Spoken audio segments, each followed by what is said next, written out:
Bonjour, on va voir dans cette vidéo la notion d'expression littérale. Alors avant de vous parler d'expression littérale, je vais d'abord revenir sur quelque chose d'un petit peu plus ancien encore, la notion d'expression numérique. Quelle est la différence? Elle est très simple. Déjà, une expression, c'est tout simplement un calcul, pour être très clair. Et alors, numérique ça fait référence à numéro, à nombre, c'est une expression qui va comporter que des nombres. Un calcul comportant que des nombres. Concrètement, par exemple, si j'écris A égale 3 fois 8 plus 7. Je viens d'écrire effectivement un calcul, mais c'est ce qu'on appelle l'ensemble, une expression numérique. Ça exprime un calcul. Alors expression littérale, quelle va être la différence? Bien, on va retrouver quand même derrière la notion d'expression, mais s'il y a le mot littéral, comprenez tout de suite, il y a lettres un petit peu dans littéral, c'est qu'il va y avoir des lettres à l'intérieur. Alors des lettres, c'est bien beau, mais nous on est quand même en maths, on fait des calculs, une lettre comme ça toute seule, je vois pas bien quel est le lien avec des nombres. C'est parce que ces lettres vont en fait désigner une valeur de quelque chose dont on ne connaît pas vraiment sa mesure. On va représenter la valeur par une lettre à la place. Par exemple, une expression littérale, vous pouvez avoir 5 plus B. Ceci est une expression littérale. B va en fait correspondre à un nombre, mais dont on ne connaît pas la valeur. Elle n'est pas déterminée, cette valeur. B, on va d'ailleurs appeler ça une indéterminée, quelque chose qu'on ne connaît pas. Autre exemple d'expression littérale, encore plus concrète, associée par exemple à cette figure-là. Un carré. J'ai mis P pour périmètre. Alors le périmètre, c'est quoi? C'est la longueur du contour de la figure. Donc pour un périmètre, on va essayer d'exprimer la longueur. Exprimer, c'est un mot de vocabulaire pareil qui est à retenir. D'ailleurs, c'est assez semblable au français. En français, on exprime ses idées grâce à des expressions. Eh bien, en maths, on va faire pareil. On va exprimer le périmètre de la figure grâce à une expression littérale. Pourquoi elle va être littérale? Parce qu'ici, je ne vais pas connaître la valeur, précisément avec un nombre, de la longueur du côté, mais plutôt, je vais le désigner par une lettre. Parce que je ne la connais pas. Alors la lettre, très souvent, pour un côté, on prend tout simplement la lettre C. C pour côté. Donc on va dire que C, c'est la longueur du côté de ce carré. Du coup, si j'exprime son périmètre, le périmètre, c'est la somme des côtés. Ici, c'est un carré, donc C partout est présent, pardon. Donc on va faire C plus C plus C plus C. Autrement dit, avec la multiplication, on va plutôt écrire 4 fois le C. Là, je viens d'écrire une expression littérale. J'ai exprimé, je vous redis ce mot, j'ai exprimé le périmètre du carré grâce à cette expression littérale.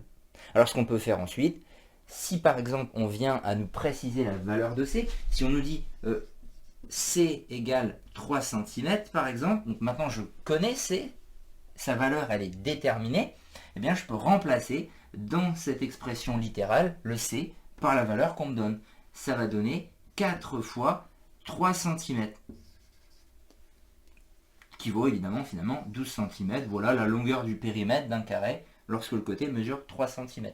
Donc si je ne connais pas la valeur, ça s'arrête ici. On a créé une expression littérale, on a exprimé le périmètre. Si on vient me préciser la valeur, je peux donc calculer et à la fin avoir un résultat qui est bien un nombre unique.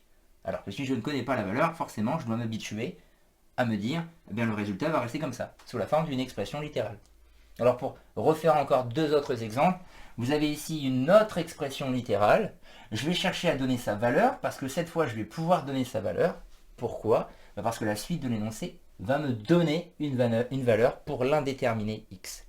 Petite précision, vous pouvez remarquer que le x ici, il est fait d'une certaine façon. Il faut respecter cette manière de faire le x qui est en fait collé à un c, un autre c à l'envers. C'est comme ça un petit peu qu'on va le faire. Ça permet d'absolument le différencier du symbole multiplié. Donc si on a tendance à faire des x comme ça, on arrête ça, surtout en maths en tout cas, au moins pour quand on écrit des expressions littérales, on veille à bien le faire comme ceci. C'est comme si on écrivait 2c, je vous le redis, un à l'endroit, l'autre à l'envers. Et donc, je vais remplacer. 4 fois x va devenir 4 fois 3, c'est la valeur que je connais. Plus 10, je réécris le reste. Alors maintenant, il faut quand même se rappeler les règles de calcul. Multiplication, addition, il y a une opération qui est prioritaire, c'est la multiplication. Donc je vais faire 4 fois 3 qui fait 12, plus le 10, et finalement je trouve 22. Voilà, j'avais une expression littérale avec une indéterminée x. on m'a précisé la valeur de x, donc j'ai pu remplacer et calculer la valeur de mon expression. Pour x égale 3, elle vaut 22.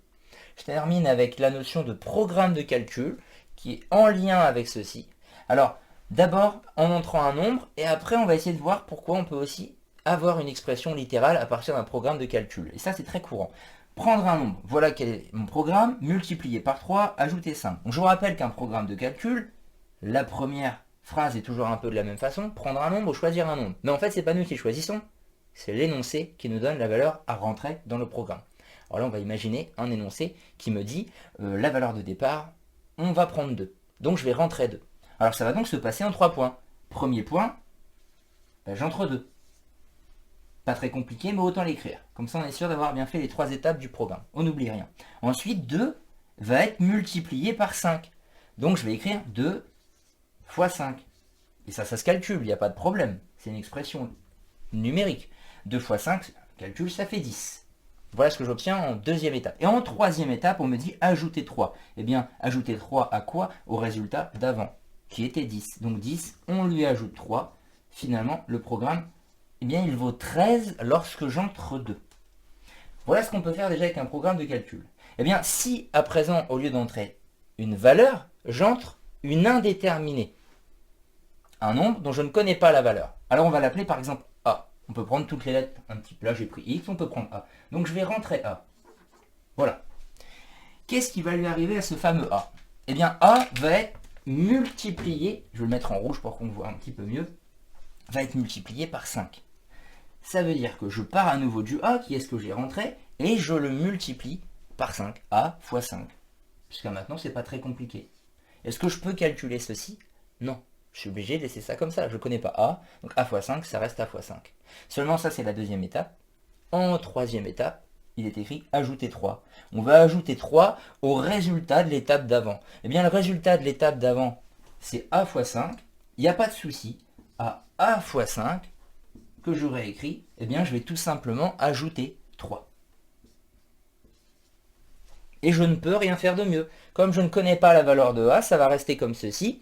Et je ne vais pas non plus faire 5 plus 3, puisque ce serait une vraie erreur. La multiplication est prioritaire. Donc c'est ce calcul-là qui devrait être fait en premier. Donc je ne peux pas aller réunir, ça reste comme ça. J'ai produit, c'est ainsi qu'on va pouvoir le dire, j'ai produit l'expression littérale associée à mon programme de calcul. Et si je venais à re-remplacer A par une valeur, par exemple 2, revoyons ce que ça donnerait, eh bien je reprendrais cette expression-là, qui est A fois 5 plus 3, sauf qu'à la place de A, j'entre 2. Ce qui va donner 2 fois 5 plus 3. On sait bien que la multiplication doit être faite en premier, donc 10 plus 3. J'ai bien récupéré ce que j'ai fait là, bien sûr. J'obtiens 13. En entrant 2 dans cette expression, j'obtiens 13. Je reviens ce que j'avais calculé là, c'est bien. On le voit avec un seul exemple, ça prouve déjà un petit peu que cette expression-là correspond entièrement à mon programme de calcul. Elle le résume même, je pourrais dire. Donc voilà, on retient bien le vocabulaire. Expression numérique, ça c'est quand il n'y a pas d'indéterminé. Expression littérale avec une indéterminée à l'intérieur. Je peux être amené à remplacer et à calculer lorsqu'on me précisera la valeur de l'indéterminé, ce qui a été le cas là et là. Et je peux produire une expression littérale à partir d'un programme. Voilà.